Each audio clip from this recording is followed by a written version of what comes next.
hébété, incapable de parler. Bach n'eut plus qu'à rentrer les serrer dans ses bras et aller pleurer sur la tombe de celle qui l'accompagnait pas à pas depuis près de 13 ans. Même si sa foi inébranlable l'assurait qu'il reverrait un jour son épouse, il se demandait comment il allait pouvoir affronter une telle douleur.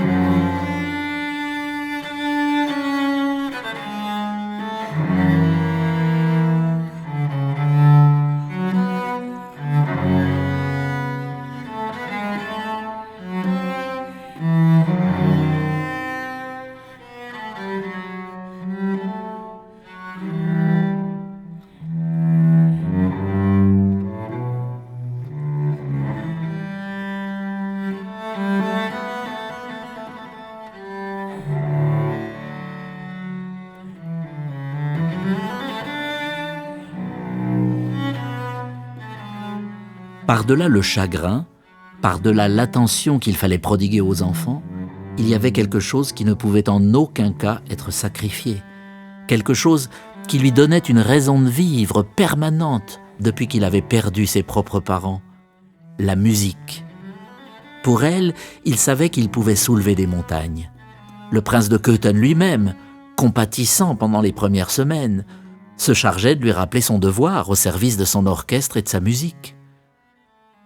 Depuis peu, Bach s'était attelé à une série de concertos qu'il entendait dédiés au margrave de Brandebourg. Tout restait encore à faire sur cette partition monumentale qui allait lui prendre plusieurs mois et l'aider à penser à autre chose qu'à son chagrin.